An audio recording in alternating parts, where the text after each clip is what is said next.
Hello, everybody. My name is Gary Gomes. I'm here to talk to you about Vedic astrology and how it affects you and your world. You'll see me tilting every now and again. It's not because I'm a little bit lopsided because I have scoliosis, so that's why I do that. I hate to draw attention to that, but that's the fact. So I tend to, you'll see me moving around a lot. It's not because I'm fidgety, although I am, is because of that. So I try to even myself out in the picture. All right, so enough about me. I'm here to talk about Vedic astrology, how it affects you and the world you're living in. And I just gave some, I thought, good advice to a client. I was trying to figure out how to get them out of a situation they're in right now. And I, I just said, focus on what you want, not on what has happened to you. And I think that's good advice for anybody. And so I'm just going to focus on that, focus on I'm going to give basically um, an analysis of what factors are happening in the chart. But another great astrologer, a fellow who I view as being one of the most generous and gifted men in the world, Sunil John, who's also an astrologer, but he's much more than that. Has said, or I'm paraphrasing, but basically, um, essentially, an astrology chart is not your destiny, is uh, a map of potential roadblocks and opportunities. And I'm really paraphrasing badly, but these are indicators of what's going to happen, not absolute must happens. What has happened in the past are also indicators, are also so we have free will. I'm a firm believer in free will. I was brought up in a society that stresses free will, and I know we were all born into certain circumstances we just cannot change. We can't change who our parents were, what city we were born in, what uh, um, other factors of our existence. Uh, you know, uh, I can't change the past 70 years of my life, certainly, but I can change things moving forward, right? So I think one of the things that astrology is useful for is identifying things that were um, events that occurred, explaining why they occurred, and how to accentuate happiness and diminish pain in the future. Okay, it's that simple. And also how to identify opportunities for growth, for learning, for happiness, and also things to avoid that might um, hurt you or give you short-term happiness but long-term misery. Okay, so I think those are the primary tools of astrology. We use it in order to see, basically what our strengths and weaknesses are on the chart, not necessarily what our destiny is. So when I'm doing these broadcasts, I'm emphasizing those things. I'm looking at factors that are causing situations to occur, and hopefully we can learn from those things. So if you want to contact me, I can be reached at 508 525 0001. That's my phone number, but that's also a good place to text me. It's the easiest way to get me is a number, so it's 508 525 0001, or you can email me at garygomesg@gmail.com. I do give astrology and also tarot lessons and also meditation lessons. I'm a Reiki master. I can teach you Reiki. And you can see a lot of other things on my bio that I've done. So so you can go to the. I don't have a link in this for going uh, to the YouTube channel, and we are going to have in the future, upcoming months, we're going to have interviews with several prominent astrologers, and we're also going to have uh, some lessons in remedial measures, and hopefully some improved production values. Um, the main thing I'm stressing right here is that I want you to question me. I want you to suggest yourselves, maybe as guests on the show if you're an astrologer, or if you practice some other discipline. It doesn't matter if you practice something else. Um, so maybe you do some other kind of a service like tarot or something like that, and you got good results with it, and you want to share that with the audience. That's fine with me. I like to make this an open forum for an exchange of thoughts. And it doesn't have to just necessarily be on divination or on astrology techniques. It can be on a variety of topics. Okay? So you're welcome to contact me. I'm fairly open to people contacting me. I always have been. And let's go from there. Okay? Uh, Currently, I teach the American College of Vedic Astrology in addition to teaching online Daira Academy.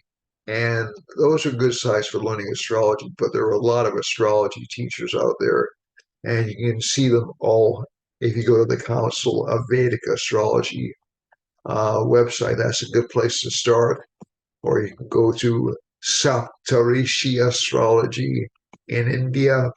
Uh, you can go to the Astrological e-magazine.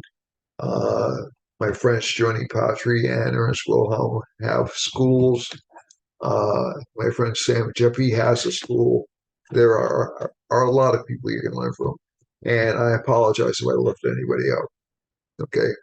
But I'm not providing free advertisements for them. I'm just saying there are a lot of as opposed to when I started, there are a lot of venues you could take to learn astrology.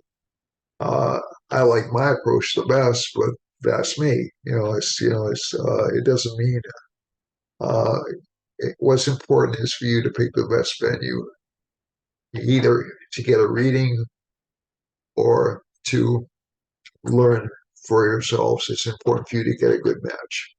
Okay. All right. So let's look at what's been happening. I woke up this morning. All right. So my really bad voice doing I woke up this morning feeling kind of aggravated and kind of out of sorts. Is around the 19th of August. And I looked at it and it's, oh my gosh, there's a moon Mars in the first house. There's a moon Mars conjunction. So that's why. All right. So let's see if we can see this. I'm going to try to share the screen. Right here. Oops, I didn't want to end it. I'm going to stop the share. And no, can't cancel that. We're not going to end the meeting. We just started, for God's sake. All right, so let's go to the share again. See if the share works this time. It looks like it did, and one more time for luck. Okay. All right. So,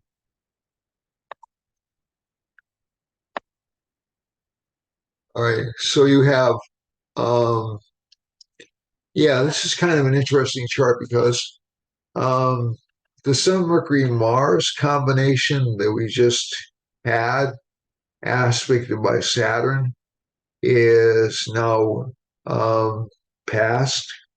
So that's actually good. So the idea on getting everything perfect, on having everything just right, is sort of like fading a little bit into the distance, and the feeling that you can't make any progress or you can't move forward is lessened because Mars is out of the aspect of Saturn. You can see Saturn's right here, as it was throwing a full glance on the sun.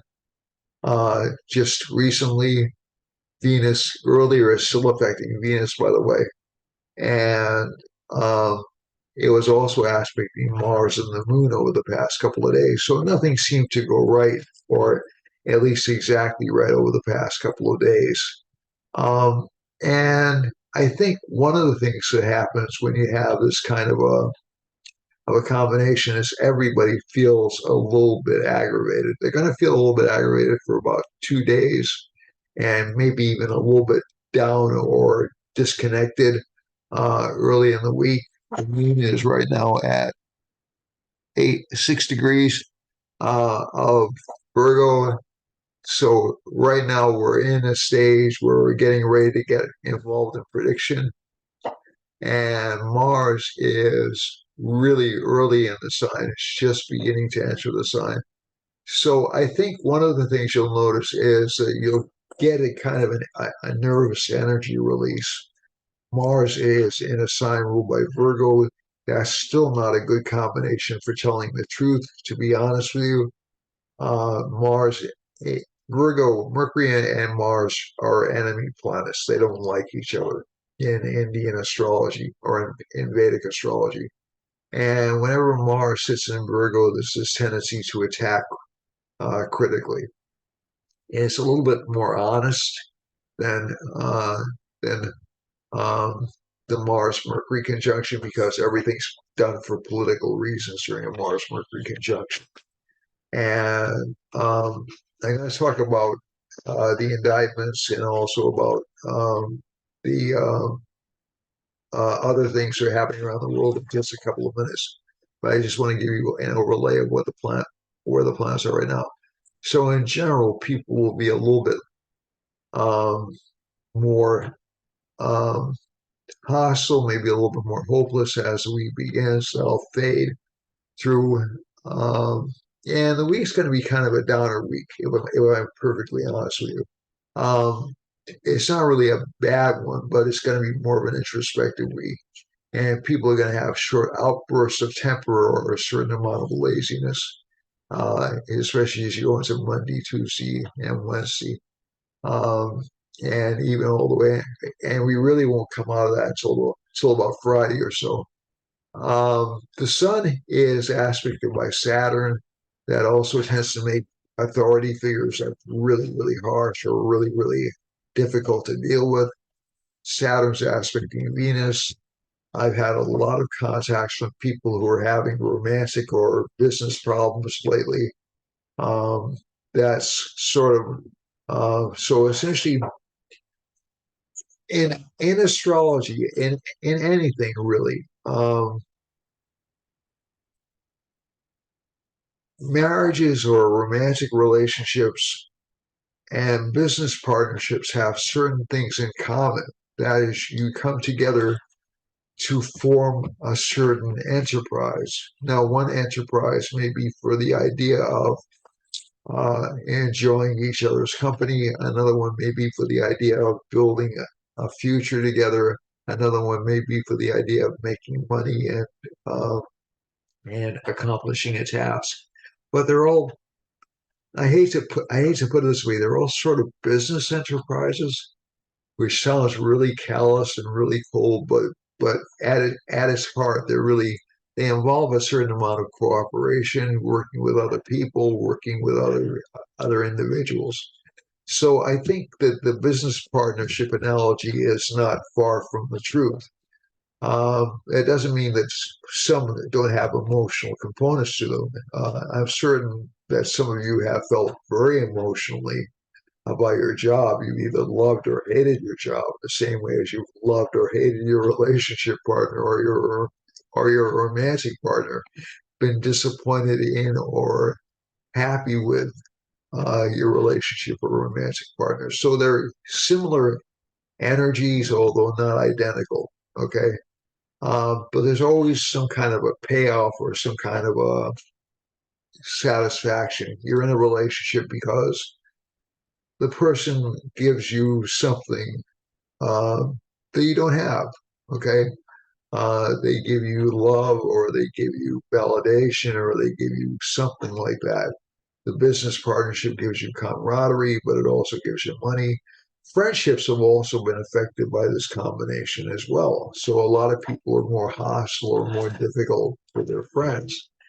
And I think, and also there have been some illnesses connected with it because Virgo right now is the sign most connected with short-term illnesses. So there's more potential for things like kidney problems, stomach problems, things like that. And that's mainly because Venus is affected by Saturn. Okay, so essentially, Saturn aspecting Venus will give constraints or feelings of limitation, some disappointment. Venus, it will go direct in about uh, 2 to 3 weeks, and then Venus will hover back into Leo again, still be aspected by Saturn and by Jupiter, so it will make us a little more optimistic, but it'll still remind us of responsibility and still give disappointment in relationships. We won't be quite so angry though. Okay. Over the past few weeks, a lot of us have been angry. Also, as Venus goes into Virgo, I'm expecting to see some more bad economic news over the next couple of months. Um, Venus transits don't necessarily they don't last a long time, but Saturn aspecting and influencing Virgo is not a good thing, and or Venus, excuse me, is not a good thing. And there's no countervailing aspect from Jupiter to offset a slump or bad economic news. So, as I reported in um, previously, I heard on the radio the other day that China is essentially in um, a declining demand mode. Okay, so that their economy is hurting. They're already in a recessionary state. And the funny thing of it is I can recall back in the 1980s when everybody was paranoid in the United States was paranoid um, about Japan overtaking in the United States as the number one economic power, and they did for a while, and then lo and behold, they had a recession which lasted. They really still still haven't come that far out of it. You know, their growth rate is. Um, I'm sure it's better than most countries because it had such a high level of growth, but its growth rate is not as spectacular as it once was. Um, there seem to be ceilings that these economies hit. Now, whether China will stay in this particular state for a while, I think is open to question. I actually think it will. I think its economy will be less stable over the next 17 years than it has been. And that's because of certain factors occurring in the country. And also because essentially the European economy has been um, in difficult shape for the past uh, 3 to 4 years. And a lot of countries um, did more for their people than the United States did, you know, more in terms of financial support. But their economies also weren't as big, and that set them back. The oil embargo or the gas embargo from Russia has set them back over the past year and a half. And so we have Europe, which is a large consumer economy, you know, essentially Germany's China's largest trading partner. Um, Germany's poised to go into a recession too, which I mentioned earlier. And I think most parts of Europe are sort of like teetering um, on the brink. Now, is it catastrophic all around the world? No, you know, it's not. That's not the idea. But these are power economies. The European Union is a power economy. China is a power economy. United States, if it goes into recession, is a power economy. We buy a lot of stuff from other parts of the world. That's going to affect other nations' economies a great deal. It affected Brazil last time. It affected the Southeast Asia, so essentially Vietnam, Cambodia, Laos. Australia is already feeling some effects. So all these things put together don't show a shiny economic output for over the next year and a half. But I don't think it'll be a very deep recession. That's one of the things that I'm sort of like banking on because I don't use Pluto a lot for economic recessions. I never have. Because Pluto's always going to do some damage somewhere, and it's really not canonical to Vedic astrology. So I feel really funny putting it in there. I have seen spots in which it's worked. I don't ignore it, but I don't put a lot of power on it because essentially Rahu and Ketu do Pluto's jobs for it. Rahu and Ketu do Uranus's and Neptune's jobs too. And we have all these little planets that are around the charts you get to. So Jupiter's over here with Rahu and Venus is retrograde. So let's talk about these two planets. This is one of the reasons we're seeing all the indictments. These two planets are a couple of the reasons we're seeing all the indictments come out against Trump. There is a Saturn aspect on Trump's first house. It's going to be there for the next couple of years. So that's not going to go away strong soon. But the thing of it is that Jupiter Rahu gives unconventional legal thinking, and Venus retrograde tends to give the timing of these coming out when Venus is retrograde doesn't bode well for their success. And I'll tell you why. Venus only goes retrograde once every 2.5 years.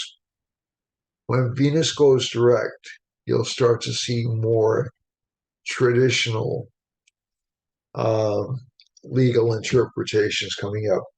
Now, I am not saying that Donald Trump will not be found guilty of anything. I think it's quite likely that he will be found guilty, but based upon other things that have happened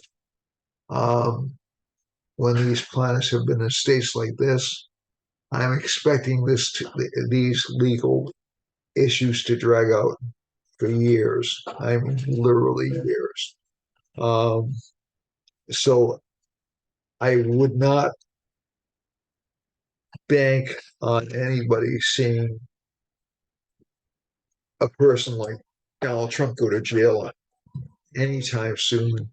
I wouldn't even see most of these trials concluding before the election. That's my forecast. Another astrologer may look and say, oh, well, yeah, he screwed. Now, his chart itself does not look good for victory in 2024, but I'm a little bit too far away to really conclusively say that he will or will not win in 2024. Biden's chart doesn't look good for that. I don't know if we'll have somebody else come in and take over, like a Gavin Newsom or Vivek Ramaswamy come in and become president. But it's certainly an interesting period in our country's history. And I think one of the things that we can look for is more disruption to political expectations over the next few months. Argentina, I've been tracing Latin America for the past few weeks, and Argentina just had an upset in the primary. Um, there are uh, legal referendums going out in uh, Sweden, I believe. Uh, there are collaborations being made with far right parties in Germany to moderate the influence of the far right parties on the European Union. Um, and I don't think anybody should get too upset about any of this happening. Mainly, I think one of the things that people are torn between wanting to see change, uh, so wanting to have more freedom and wanting to have more stability. So I think those are really the camps you see people in right now. There's a large part of the population that wants to see reform or change or disruption. That was what got Barack Obama elected. That was what got Donald Trump elected, not the Russians. And that's also, but the need for stability was what got Joe Biden elected. Okay. And I think one of the things you'll see people struggling with over the next year and a half is do they have um, the need to see change or do they have the need to see uh, change and reform or do they have the need for more stability, even if it's less independence or less or less independent uh, or less independence. So it's going to be an interesting couple of years, and I think one of the things, so you can like me or hate me for saying I think these trials are not going to really produce anything, but that's been our experience so far. And I think the retrogrades, the Venus and Saturn retrogrades, and also Jupiter's going to go retrograde in September. I'm not optimistic. I'm not optimistic for this resolving anything, to be honest with you. Plus, you do have attacks on the current president. Saturn is aspecting Jupiter. It will be aspecting Jupiter until next April, and that will tend to produce more scandals about the current president. So I think this is going to be a really fascinating time to look at, and current scandals about more leaders across the world. So I think um, so there are ongoing investigations into a variety of political figures on both sides of the aisle. And I think this is going to continue really for the next, it's going to continue. We're going to be in kind of of an uncertain state for about the next 7 or 8 years. As I said before, this is um, not astonishing, you know. And the last time we had this kind of a transit and this kind of a major planetary period in the United States was during the Revolutionary War. Now that doesn't mean we're going to have a civil war. I have to, but we've already been in a state of um, maybe civil Cold War for the past. Uh, well, you can probably trace it back um, to Reagan, to be honest with you, to the Reagan years, and there were outbreaks in terms of um, Occupy Wall Street uh, uh, and the Tea Party movement and the 2008 election and the 2016 election. Um, I think one of the things that don't let yourself get comfortable because I think things are we're going to go on for some pretty rapid changes over the next few years. Plus, a lot of the social reforms I've seen in the schools, I've never seen anything like this in my lifetime, except back in the 1970s. And those, after a while, those wore out people. So uh, I think it's an interesting time to be alive. And one other thing I want to touch on is the fire in Maui. Last week, I actually looked at the chart and said, "Oh, it's going to be some disruption. There can't be more volcanoes in Maui." And but there were fires, or there can be more volcanoes in Hawaii. I was saying to myself, how long can I be seeing volcanoes in Hawaii? And it weren't volcanoes; it was a fire. So a lot of these things you'll get indicators of heat in the chart, which don't indicate what you think they indicate. Okay, one thing we should look out for is Mars occupying the fourth house. Will tend to make things a little bit more earthquake prone, but I'm also tending to think that it's not a really strong presence yet. Mars is not a really strong presence yet in Virgo, and it'll take a while for that to build up steam. So more over the next couple of months, more potentials for earthquakes and things like that. But I don't think we'll necessarily see a massive earthquake. Okay. Let's see now. So let's go to the map and let's go in and look at your individual signs, and then I'll wrap it up with a look around the world. Okay. So we have Aries in the first house. This is for Aries, the sign Aries. This is from April 15th to May 15th, using a sidereal or star-based zodiac. Oh, by the way, please subscribe, like, and share this with your friends. Comments are always welcome. Okay, if you comment more, it helps me out in terms of the algorithm. If you like it, it helps me out in terms of the algorithm, from what I understand. And I do want to get this larger, not because I'm greedy, but because I'd like to get a little bit of reimbursement for this. But I'm not really greedy. I'm not looking for I'm looking for a mega audience because I'd like to influence astrology a little bit more directly than I have. And I, I'm just still seeing a lot of alarmist stuff out there, which I don't like. All right. So we have Aries in the first house. This is for people with Aries Sun, April 15th to May 15th. And this planet, this rising sign has gone through some changes. So Venus is in the first house.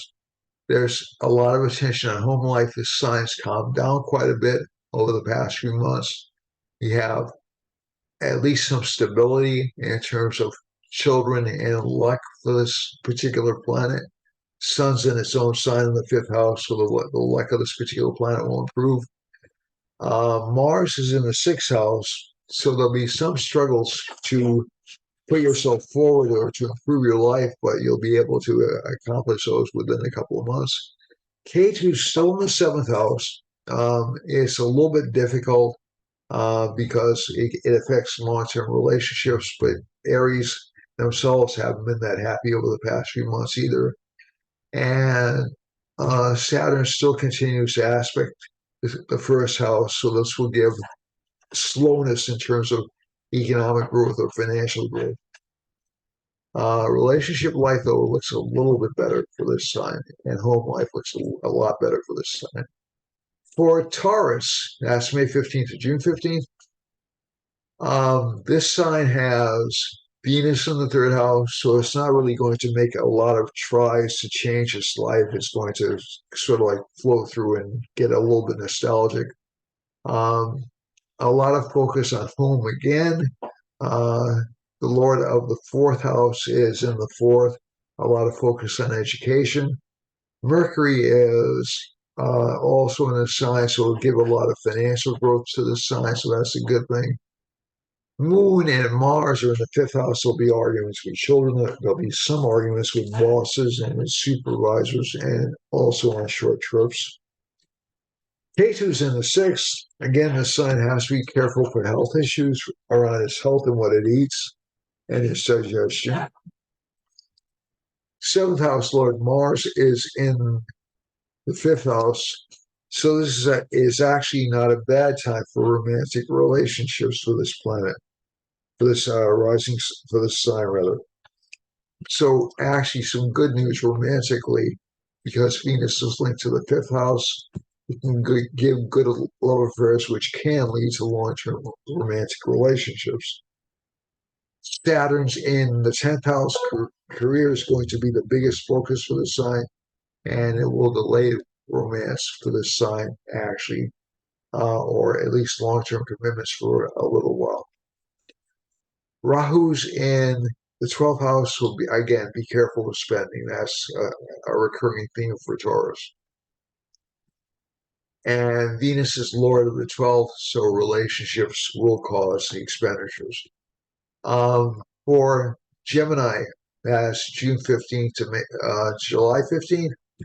Venus is in the second house, retrograde. It's a craving to recover what has been lost. Saturn is still aspecting that Venus for the system I use. Pluto's aspecting it when you see astrological combinations, so with disrupted relationships, but Saturn has the same potential to do that. Saturn destroys what it looks at. And Saturn's aspecting the sun. It'll make the sign a little bit more disciplined, a little bit calmer, and a little bit less emotionally centered. And it'll give access to more money for this sign. For in terms of home life, in terms of relationship life, still arguments with relationship partners that won't go away really for a couple of months. And K2 in the fifth house, children will be prone to injuries or accidents or a little bit of impulsive behavior. So that really isn't necessarily a bad thing. You just have to watch the kids don't get hurt. Saturn's in the ninth house and aspecting the 11th house. So again, slow gains through people you've known for a long time. Okay. For Cancer has Venus in the first house. Again, aspected by Saturn, so relationship life will be a little bit troublesome for this planet. This planet will be very extroverted, very talkative, strong desire to get what it wants, strong desire for travel, some disharmony at home and in career because this sign will think it deserves more due than it's been getting. Mars is in the it's the Lord of the fifth and the in the third house. So again, some ability to get what you want relationship wise, but there'll still be arguments connected with it. And let's see now. Saturn in the eighth house. So again, relationship partners will seem to be difficult to communicate with or difficult to understand. Career-wise, so this sign should do fairly well if it works hard. But it should really focus a little bit less on relationships and maybe more on work and financial gains. For Leo, Leo has Sun in its own sign and Mercury, but it's also aspected by Saturn. So this Saturn in Aquarius is what's called a Sashi Yoga, SASA. And I've told you about this yoga before, but it's essentially Saturnian traits tend to dominate the chart. Okay. So there's a lot of problems with relationships, a lot of problems with a lot of feeling confined by relationships, but you really don't want to get out of them. And Mars in the second house, the sign will be a little bit aggressive or a little bit edgy as the week goes on. K2's in third house, so a lot of bravery for the sign. Rahu and Jupiter are in the ninth house, so that will give sudden breaks, but they'll be given and then taken back. So it'll be you will make some progress, but the sign will feel like pull back a little bit. Venus is in the 12th house. Actually, it's a good combination for saving money. But again, like I said, not romantically the happiest combination. Um, for Virgo, Virgo has no planets in the seventh house, has Moon and Mars in the first house. Moon's the lord of the 11th house, so there'll be a lot of focus on financial gains, a lot of ambition and drive, a lot of interest in occult or research based topics. And also, Saturn's in the sixth, so health may feel a little bit diminished or a little bit, this sign may feel like it's dragging a little bit, but there will be a lot of determination to correct health. Venus is in the 11th house, so good for financial gains for Virgo. K2's in the second house. Some problems this sign has in making itself understood with this combination. And overall, not a bad week for Virgo, but um, again, relationship wise, not quite so good. And you should probably be careful about business partnerships because business partners won't be completely honest with you or completely truthful with you. And you may have some unseen enemies or hidden enemies this week. For Libra, Libra has Jupiter in the seventh house, which is kind of a blessing to the sign. Venus is in the 10th, so it's very career oriented right now. It'll move more directly in career directions after about the first week in September, but it's trying to gear up and move in that direction. It's trying to recover uh, some projects it's abandoned.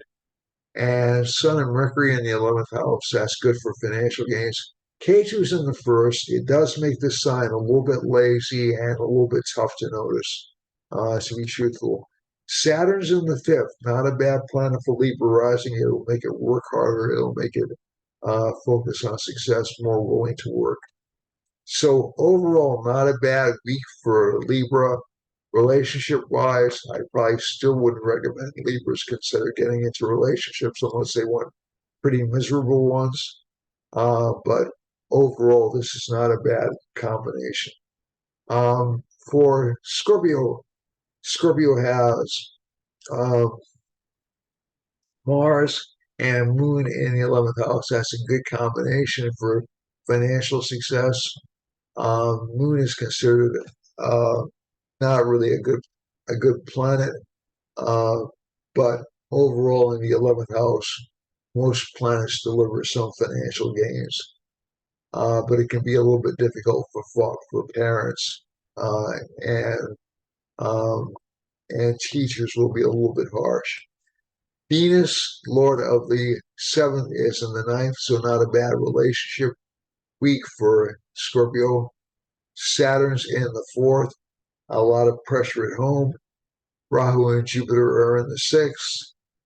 So again, some enemies, especially from teachers or people who are in authority. So you'll have to be careful about that. For Sagittarius, Sagittarius has Saturn in the third, Jupiter and Rahu in the fifth house of politics and also past life credit, and Venus in the eighth house. So I think this is a fascinating combination because this gives a certain amount of luck, but also a certain amount of pressure um, to um, limit luck. Okay, because Saturn's aspecting Rahu. Rahu makes us never satisfied with the luck we have. Jupiter's giving good luck right now. You should probably take that good luck and run with it. Uh, Venus is in the eighth house. It gives this sign a certain amount of sexual magnetism or sexual attractiveness, and also a lot of ability to influence people. Sun and Mercury are in the ninth house, so there's a lot of authority coming from on high. And Moon and Mars are in the 10th house. Is a lot more desired for with work. Again, Sagittarius shouldn't trust friends. Um, as a matter of fact, generally this is a bad week for trusting friends to do the right thing. That may sound kind of odd, but that's really what the chart says, So you're going to have to check up and make sure that things that were promised you are actually delivered to you. Um, and let's go to Capricorn. Capricorn has Saturn in the second house, so there's a lot of emphasis on money. Jupiter's in the fourth house, so there's some discontent with home life, some argument about the right way to do things. Venus is in the seventh house, so actually relationship partnerships actually look pretty good, although there will be a few spats because of the moon being in the ninth with Mars, and again, it's overdoing things the right way. Sun, Mercury are in the eighth house. Um, that's not necessarily a bad combination. It'll give a lot more interest in research and also in controlling one's life. And finally, Moon and Mars are in Moon, Mars, and K2 are in the ninth and 10th house. So some good luck in terms of career life.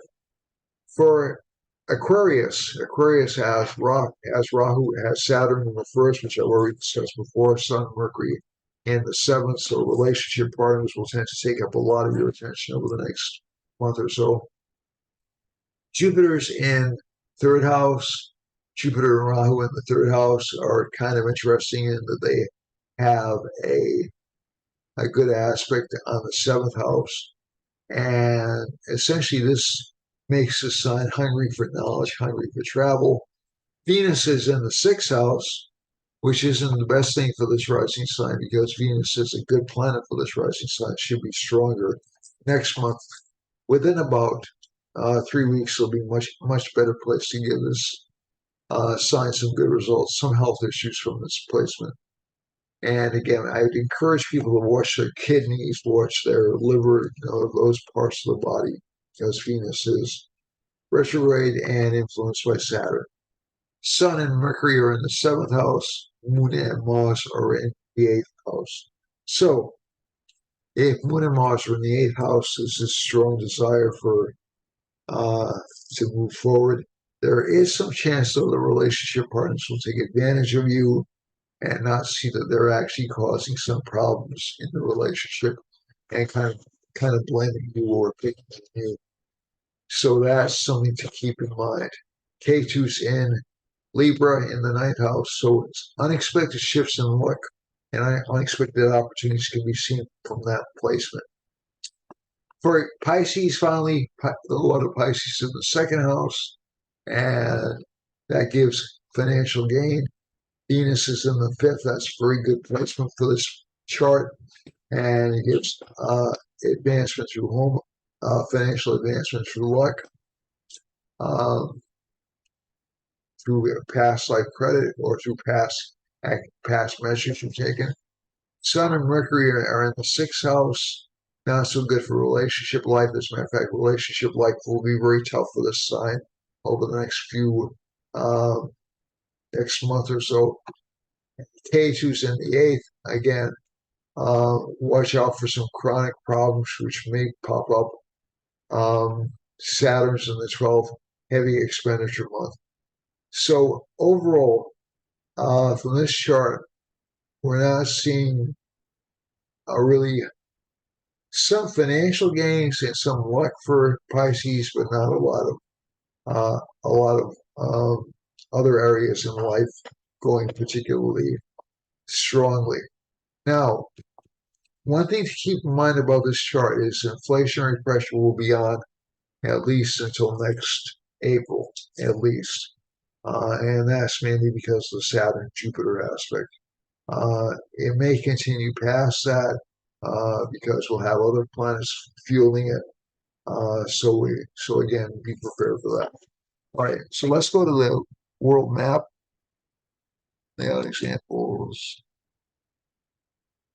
I need to get this over, and I have a lot of time left. I can see from Mickey over here.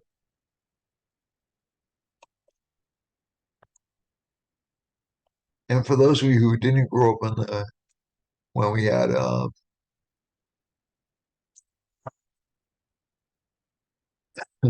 analog watches that last sentence will make little sense, but yeah. All right. So the first thing is Rahu scandal in Hawaii, scandal um in Alaska as well.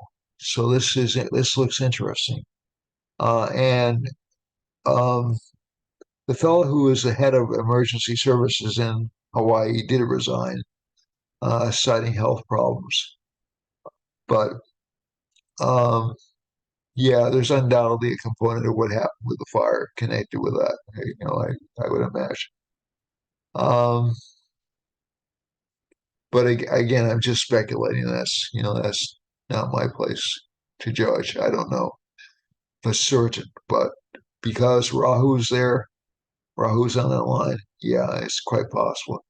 Uh, Canada has some kind of interesting activity going on up near Alaska. There's a Jupiter line running through it, so there may be some scandal in those areas, maybe connected with mining or something like that. Um, and Sun's casting down, Sun and Saturn are sort of like convening, or there's a large section of the United States that has um, an ascending sun line near it, and so that's right here, and a Saturn line near Washington, Oregon, and California. Now, and again, it's very near San Francisco. Now, again, depends. Some people are going to view this as being political. I don't. Um, Washington, Oregon, and California, certain parts of them are really in very bad shape, especially the cities. So that's really where this line is falling. That's really where the Saturn line is falling. And there have been mass exoduses from these cities over the past few months, so that makes sense. Government's trying to halt that or trying to do something about it, but they're too far away from the situation to really address it. That's where the sun line is out in the ocean. Um, let's go over here.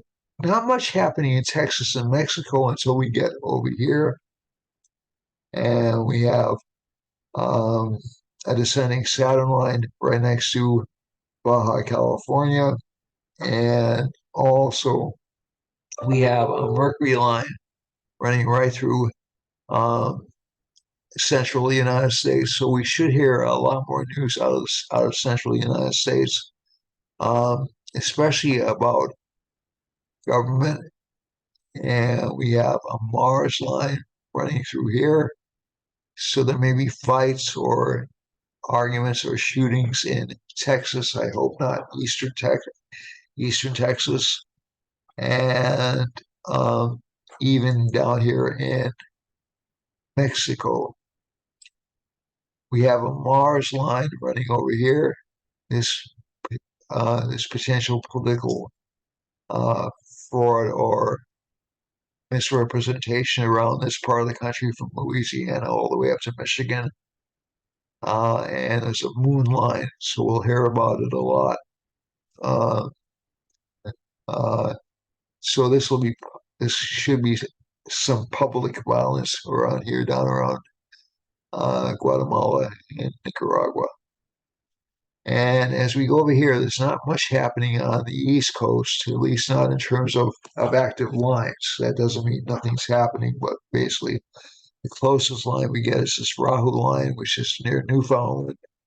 And so again, political scandals are indicated, but not as prominently as they were before.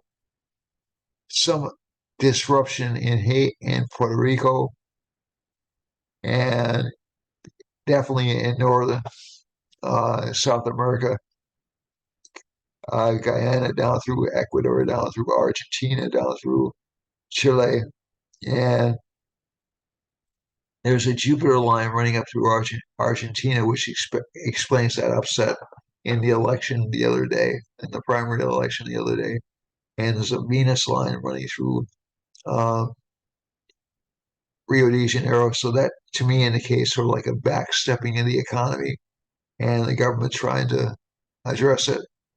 There's a sun line running through here. It's not interacting with a lot of other places. Um, there's a Mercury line, Mercury Mars moon line running through pretty much England, Ireland, Spain. Uh, I believe that's Morocco, and down through now all the way through Ghana and down towards the Ivory Coast. So this is kind of interesting, and down through Mali. And this is kind of interesting. We have these French, English, Irish lines all converging. So we should be hearing a lot of news about Portugal as well uh, during this particular point in time. Um, Italy looks like it's out of the radar, but some governmental scandal in Eastern Europe up to Finland and Denmark and down through Greece, Turkey, uh, Bulgaria, and all the way down through Saudi Arabia, all the way down through um, Eastern Africa. Okay, so this is kind of interesting. Sudan will be caught up in this as well. So this is kind of interesting to look at. There is a line. This Rahu line is going right through. Um, so there's a Jupiter line over here, and so there's a Rahu line and Jupiter line encompassing Turkey, Egypt, Saudi Arabia, Sudan, Oman, uh, all the way down to Angola and South Africa. So these parts of the world are going to be problematic. We have a Venus line running up through Iran, through Russia, could indicate some flooding because Venus is in Cancer, which is a watery sign. And even believe it or not, in places like Saudi Arabia, some water problems. Um, and we have this Jupiter line. So this is interesting.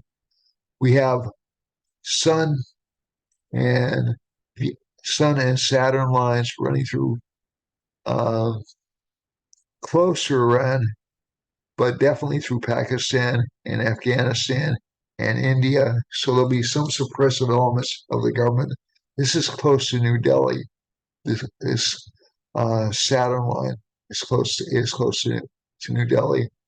So we should expect some governmental crackdowns in India and some news about India, Mercury and Mars, some news about political corruption in Bangladesh and to the north, and Moon Mars conjunctions we have over uh, Laos, Cambodia, Vietnam, um, and Rahu lines. So some scandal emerging out of around Borneo and China and all the way throughout China.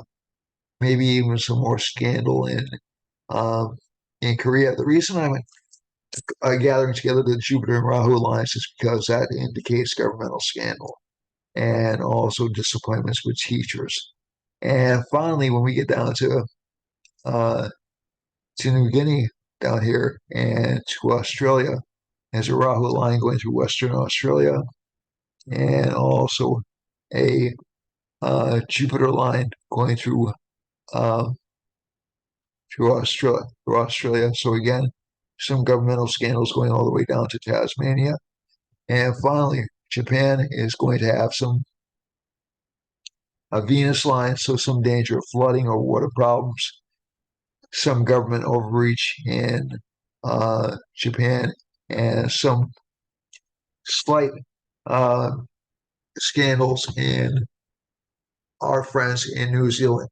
That's it for this week. I love you all. Thank you very much for watching. I appreciate each and every one of you. Thank you so much. And comments are always welcome. Goodbye and have a nice week. Namaste.